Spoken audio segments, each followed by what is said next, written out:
Welcome back for another slideshow, professional writers. We've now moved into our white paper unit, which requires that you conduct research on a contemporary subject. Research is the academic process of collating knowledge from different sources and incorporating it into your own projects. It's a necessary skill for your success in college, and it's probably relevant no matter which career field you've chosen. Certainly, you've conducted research before, in high school and in your other college courses. In this slideshow, I'll describe research in relation to our work with the white paper assignment, but also as applications to your other coursework here at UAF. This slideshow has two parts, locating sources and documenting sources. We'll cover the first part today, which should benefit you in the early stages of your white paper project. These slides discuss more of the theoretical and categorical aspects of research. They'll correspond to Chapter 2 of our textbook, The Research Process and Technical Communication, which discusses the applications of research both in the workplace and the college classroom. Importantly, today we'll cover some of the research databases that previous students have found helpful when completing the white paper assignment. Later on, in another recorded slideshow, we'll discuss documenting sources. Those concepts will demonstrate how we incorporate the results of our research into our writing. For today, however, we'll stick with the concepts listed under Part 1. To begin your own white paper research, I recommend starting at our library's website, library.uaf.edu. There you can search the catalog and database index, and you can schedule one-on-one assistance from a research librarian, the same way you can get one-on-one help at the Writing Center. On the library's website, click Services, then Research Consultations. Getting that help early on can propel you locating useful sources about your own white paper topic. Source work is a foundational part of your college learning experience. You set yourself up for academic success by learning to use the library's resources, discern the validity of those resources, and read critically for ideas that support and contradict your theses. Here in Writing in the Professions, we're studying research because it will help you build out the informational content in your white paper assignment. That's how we're applying the results of your research activity. But we might also ask, in a more theoretical sense, why do we use sources?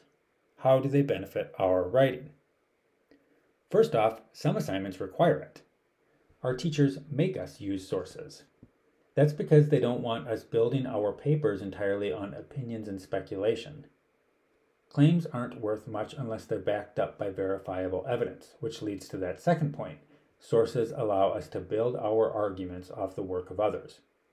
We don't need to start our academic work from scratch, and instead we can rely on the work that others have done before us. Finally, source work allows us to contribute to ongoing academic conversations. This process is most recognizable when researchers publish their work in peer-reviewed journals, responding to previous studies and previously published articles, but it's also evident when viewing online commentary and a writer will link to another web page or another source of commentary. When we're incorporating sources, we also need to cite them consistently so their original context is evident. We use parentheses to indicate the author's name and the location of original material, and we list bibliographical entries at the end of our longer papers. Today's slideshow won't address citation styles. We'll look at those later this unit, but we should acknowledge that citation is a necessary part of working with sources. When compiling our research, we want to be well organized so that we remember the location of all our quotes and paraphrases. Doing so will make the writing process easier and keep us from accidentally plagiarizing a source by failing to provide an in-text or bibliographic citation. Citation is an act of courtesy both to the original writer and your reader. Those in-text parentheticals and the bibliographic entries are like breadcrumbs for the academic conversation we discussed already. But just as importantly, by citing your sources properly, you build up your own ethos as a communicator. It gives you authority by showing that you've done your research on a topic. It gives you credibility because others recognize that you can work within the system of collaborative knowledge. It's for these reasons that your professors stress the importance of researching and citing your sources. These aren't hoops to jump through, but rather valuable actions of academic discourse. Now, let's establish definitions for the two types of source work you might conduct, primary and secondary. As defined on page 27 of our textbook, primary research means getting information directly from the source by conducting interviews and surveys and by observing people, events, or processes in action. By contrast, secondary research means getting information secondhand by reading what other researchers have compiled in books and articles, in print or online. To simplify those definitions, we might say that primary research asks you to create new knowledge, whereas secondary research has you investigate prior knowledge. It's the difference between formulating your own data and relying on the data that others have already produced. If you're conducting primary research, you might be in the field or in the lab. You might conduct interviews, surveys, observations, or first-hand experiments. These are labor-intensive practices, and to be honest, they can be a huge pain in the butt. These practices are easy to get wrong, and one needs to be trained in research methodology to ensure the validity of their results. Plus, depending on the scope of your efforts, you might need to seek approval from the university's Institutional Review Board, a big, complicated process. For your white paper, you'll only conduct primary or empirical research if it's absolutely necessary. It's more likely for your white papers that you'll rely on secondary research. That means you'll build out your ideas through scholarly books, journal articles, periodicals like newspapers and magazines, and video and audio files. It's not passive research to read the work of others and cherry-pick elements that fit into your project. Instead, it's a valuable shortcut to locating vetted, verified data, especially when we're only emerging researchers ourselves. These distinctions are important because we want to be time efficient with our research and locate the most reliable information. As our assignment sheet says, I discourage you from going crazy with primary research. Instead, try and get what you can from reliable online or print sources, that is, secondary sources. The next question then is, where do we find secondary sources? Here I've listed 4 different places and I'll work through them backwards. You can use Google to see what's been said about your topic, but there's a major caveat with that. Many of your initial Google results might be biased, elementary, or incomplete. I'll return to this idea. Next, you can follow the hypertext references from other websites and articles. I'm talking about links within articles, but also the references section at the end of a Wikipedia page. At the university, we don't really encourage Wikipedia as a research tool. Since it's user-generated, it lacks the editorial oversight of other publications. Yet, for the most part, it is reliable, and you might find useful resources cited within a Wikipedia article. But it can come off as lazy when we regurgitate details from a Wikipedia entry, and Wikipedia facts aren't especially illuminating since everyone has quick and easy access to that same information. A better starting point is our library's resources. As I've already noted, you can schedule a one-on-one consultation with a research librarian for help locating sources with your white paper. But before that, you might want to poke around on your own and see what you can find. You can run a quick search, which will give you broad results. A more productive approach would be to run a databases by title search and choose a specific article aggregator. The databases by title link will be more productive than looking up books because we just don't have the time to read full books and do a ton of in-depth research for this project. The databases most helpful for locating general interest results, which might help most with your white papers, will be CQ Researcher, Credo Reference, US Major Dailies, Newsbank, and Academic Search Premier. There are also databases for the Fairbanks Daily News Miner and the Anchorage Daily News, if you're working with a local topic. The databases listed here are useful because they collate contemporary articles and they include many results that aren't peer-reviewed. Although peer-reviewed journal articles are informative, we might choose to avoid them in our research since they're very complex and written for those with advanced knowledge in a field. Our library's resources are the most beneficial place to begin your research. Your results there will have been vetted for accuracy. You should be able to trust them since professionals have curated the databases. Which leads me back to why I discourage you from beginning your research with Google. Basically, there's a lot of garbage on the internet. You don't need me to tell you that.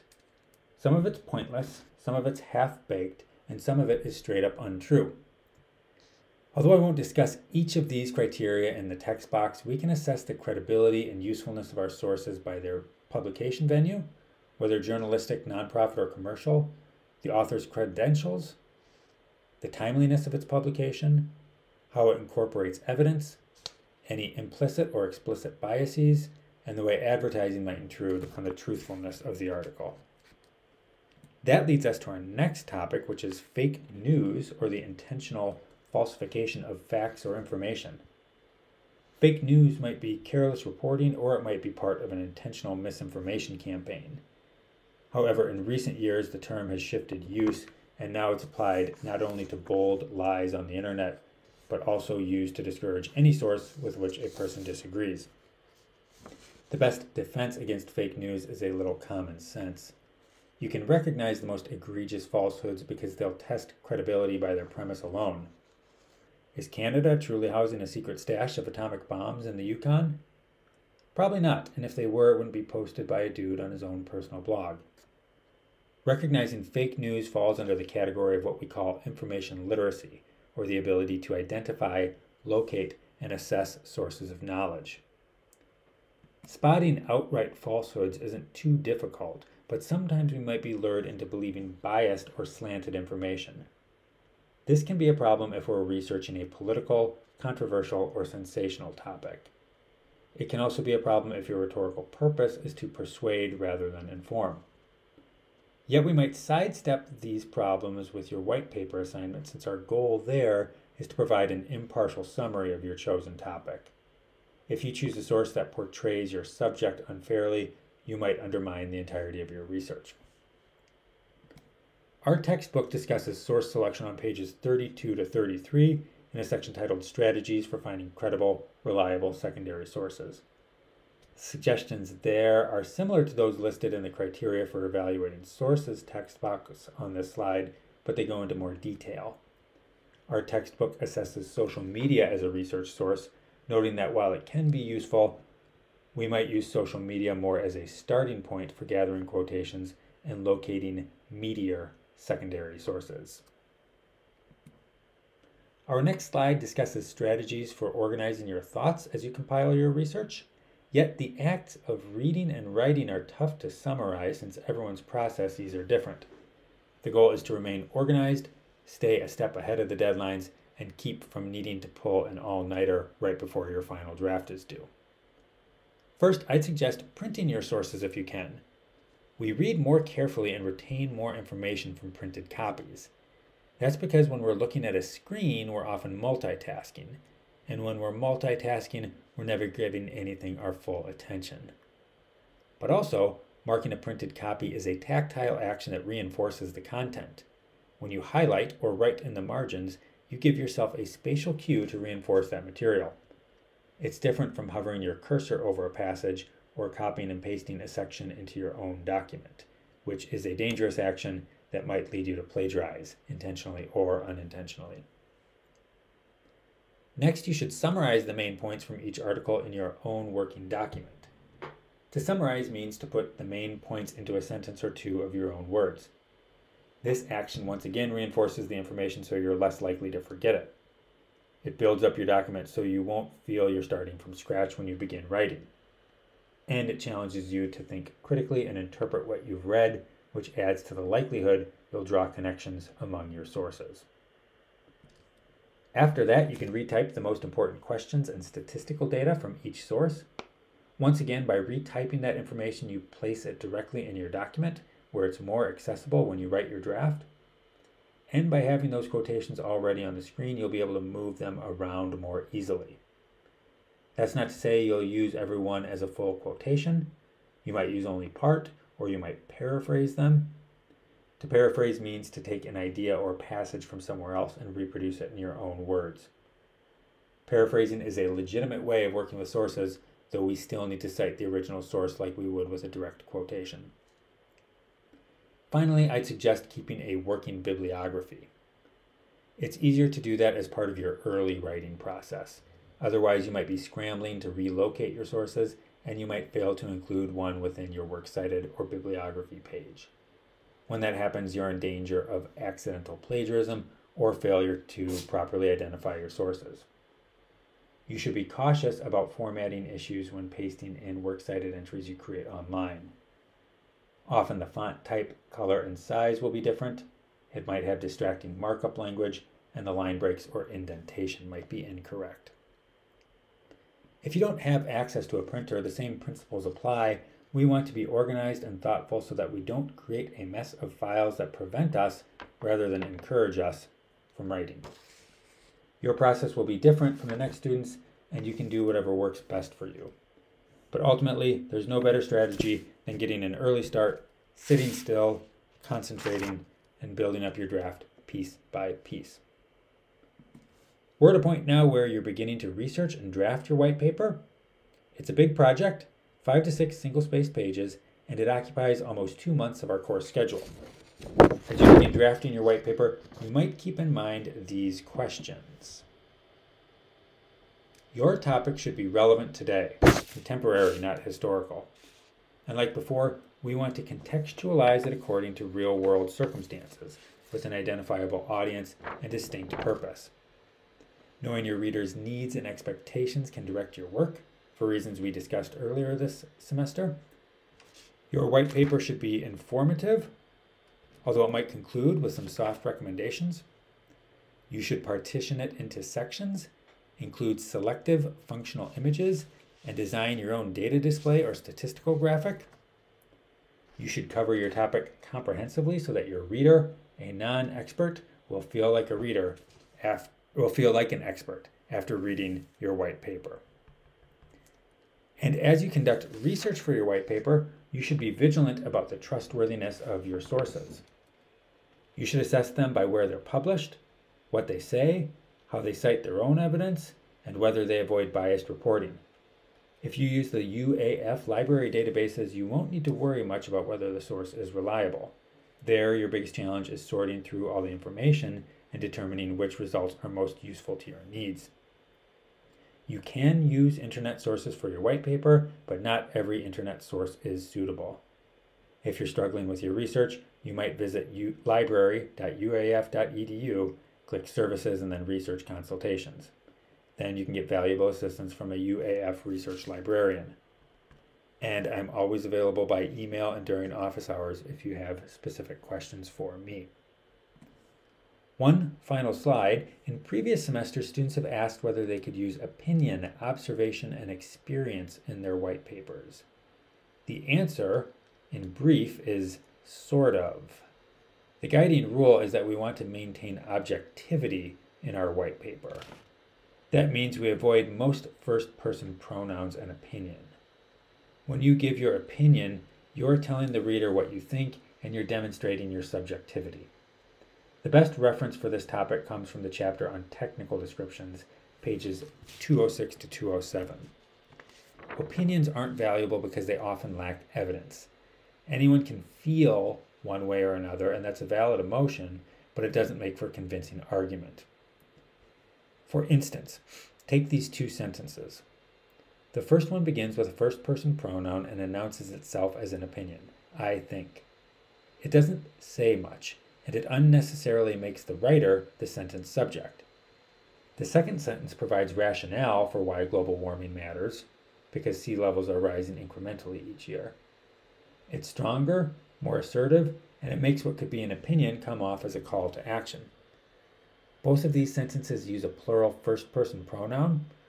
We should pay attention and we must act, which is fine by my standards because it's meant to involve the reader. To me, that usage of we demonstrates an awareness of the writer's audience. Then what about observation? Observation is okay, especially if you know something through your own experience that you would never locate on the library's databases or another resource. Imagine this sentence about the Alaska High School Activities Association. It's a fact, and you might have lived through it, and that's how you know. In that case, you can state it authoritatively and trust that your reader will accept your authority. If you wanted, you could employ a first-person pronoun. For instance, in 2019, my senior season, which would show that you were close to the subject matter without foregrounding your own experience in the sentence structure. In a way, observation and experience are like primary sources because the information originates with you, the writer. That will conclude our slideshow on locating sources. We have another part of this slideshow on documenting sources, which we'll view later this unit. Thanks for watching and have a good week.